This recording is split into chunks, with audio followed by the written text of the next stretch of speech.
So we've arrived at the Haftarah, and this is an absolutely monumental story of pathos and of yearning and ultimately redemption and devotion. And it's the story of Hannah. And traditionally we think of the story and its yearning as arising from Hannah's inability to bear a child while her rival wife, Penina, is able to bear children.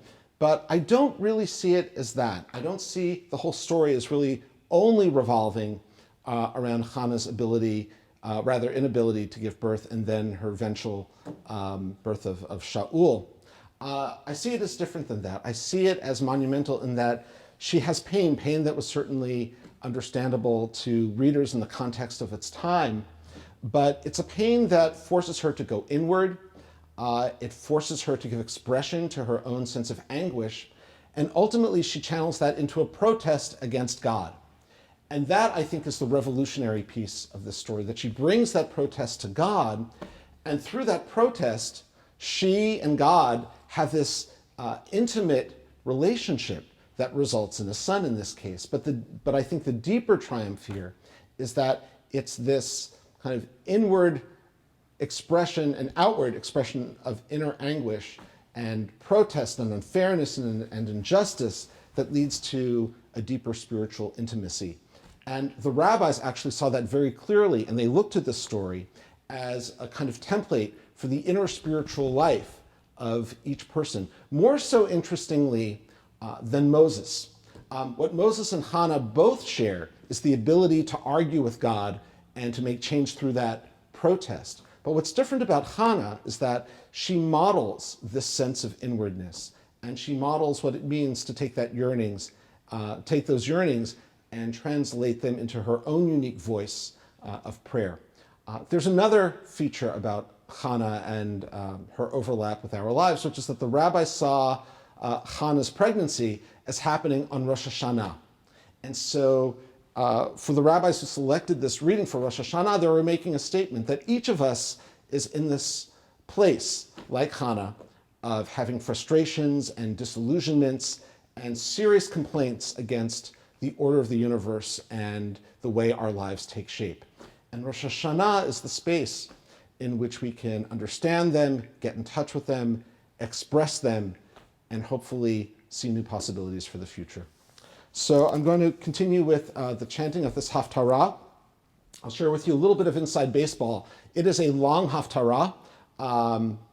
Be prepared for about 10 minutes of it. You can pause, break, stretch, get a drink, whatever you want to do. But it is a long Haftarah, and it has a narrative section and it has a poetic section. There is a custom of breaking these two up, but I thought since this is all pre-recorded and we don't have a whole congregation waiting in real time, I thought let's go for it, and I'll be chanting the entire thing. So we're on page 108. I should say not just the entire thing, but this beautiful biblical poetry.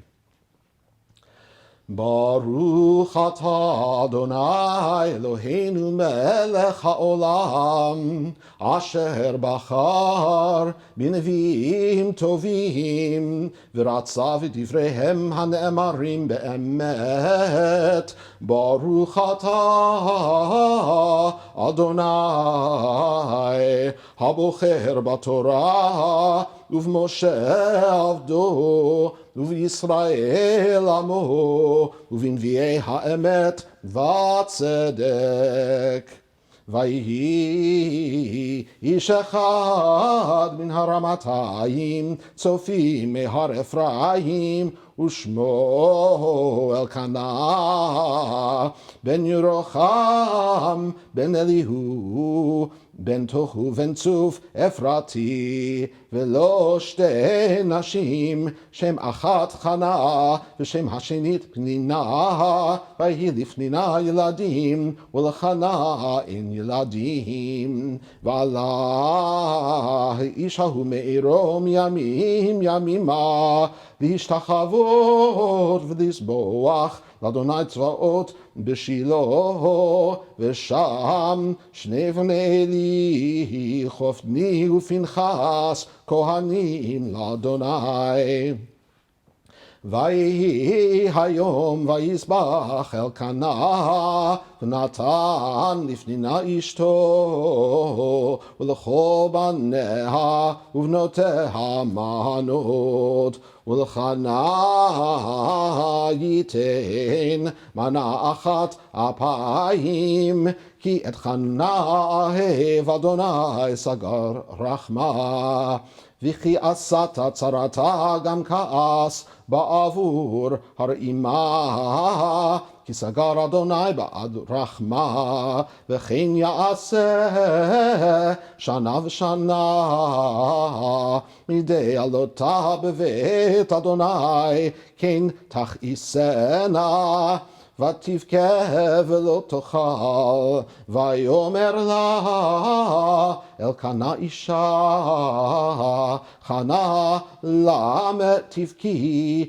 ולמה לא תאכלי ולמה ירע לבבך הלא אנוכי טוב לך מ10 בנים ותקום חנה אחרי אוכלה ושילה אחרי שתו ואלי הכהן יושב על הכיסא על מזוזת היכל אדוני והיא מרת נפש ותתפלל על אדוני ובכה תבכה ותדור נדר ותאמר אדוני צבאות אמראו תראה ואני אמתך וזכרתני ולא תשכח את אמתך ונתת לאמתך זרע אנשים ונתתיו לאדוני כל ימי חייו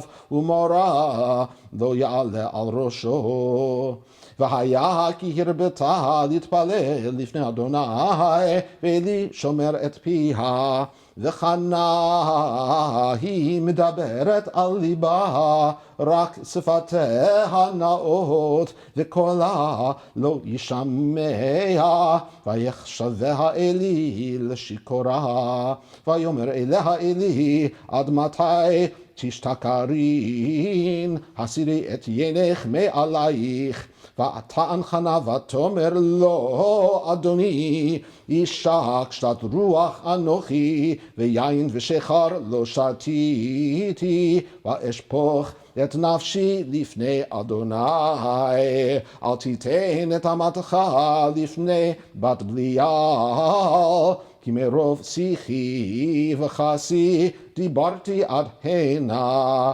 ויען אלי ויאמר לכי לשלום ואלוהי ישראל ייתן את שאלתך אשר שאלת מאמו ותאמר תמצא שפחתך חן בעיניך ותלך האישה לדרכה ותאכל ופניה לא היו לה עוד וישכימו בבוקר וישתחוו לפני אדוני וישובו ויבואו אל ביתם הרמתה וידע אלקנה את חנה אשתו ויזכרה אדוני ויהי לתקופות הימים ותהר חנה ותלד בן ותקרא את שמו שמואל כי מאדוני שאלתיו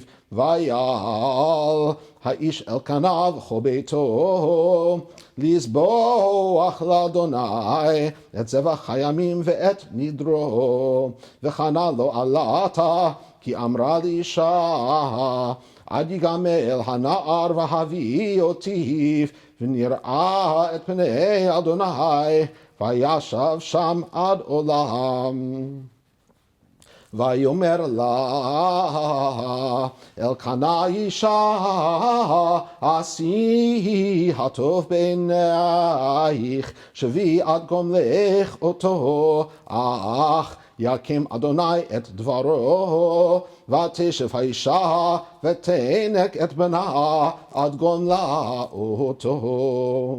ותעלהו עמה כאשר גמלתו, בפרים 3 ואפה 1 קמח ונבל יין, ותביאהו בית אדוני שילה ונער נער.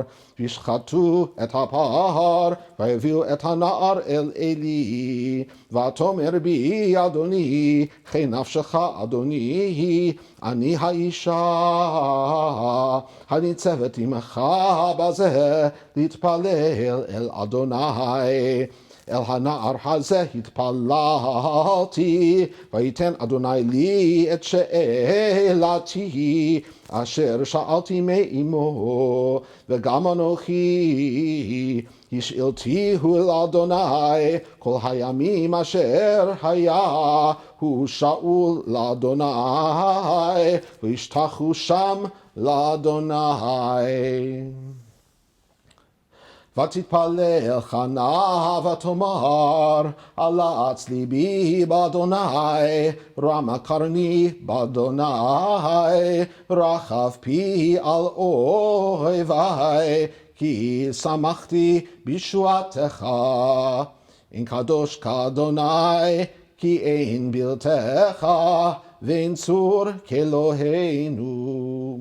אל תרבו תדברו גבוהה גבוהה, יצא עתק מפיכם, כי אל דעות אדוני ולא נתקנו עלילות. קשת גיבורים חטאים ונכשלים עזרו חיל.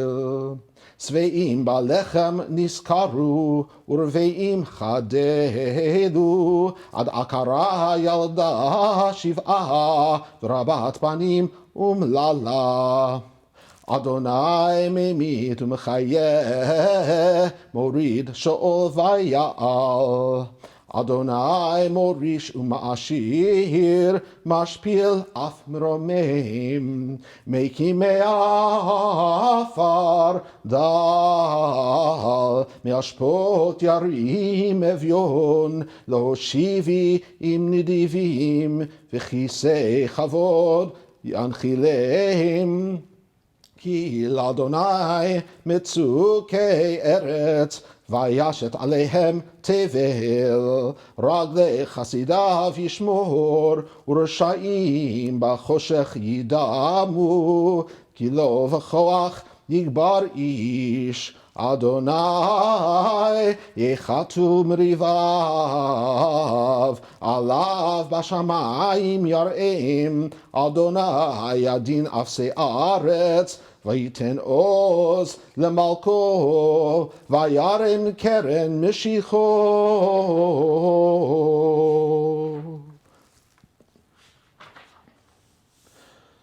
ברוך אתה אדוני אלוהינו מלך העולם, צור כל העולמים, צדיק בכל הדורות, האל הנאמן האומר ועושה, המדבר ומקיים, שכל דבריו אמת וצדק. נאמן אתה הוא אדוני אלוהינו, ונאמנים דבריך, ודבר אחד מדבריך אחור לא ישוב ריקם. כי אל מלך נאמן ורחמן אתה, ברוך אתה אדוני, האל הנאמן בכל דבריו. רחם על ציון כי בית חיינו, ולעלובת נפש תושיע במהרה בימינו. ברוך אתה אדוני, משמח ציון בבניה. שמחנו אדוני אלוהינו, באליהו הנביא עבדך, ובמלכות בית דוד משיחך. במהרה יבוא ויגל ליבנו, על כיסא לא ישב זר, ולא ינחלו עוד אחרים את כבודו. כי בשם קודשך נשבעת לו, שלא יכבני לעולם ועד. ברוך אתה אדוני, מגן דוד. על התורה ועל העבודה ועל הנביאים ועל יום השבת הזה ועל יום הזיכרון הזה שנתת לנו אדוני אלוהינו לקדושה ולמנוחה לכבוד ולתפארת. על הכל אדוני אלוהינו אנחנו מודים לך ומברכים אותך. יתברך שמך בפי כל חי תמיד לעולם ועד, ולברכה אמת וקיים לעד. ברוך אתה אדוני מלך על כל הארץ, מקדש השבת וישראל ויום הזיכרון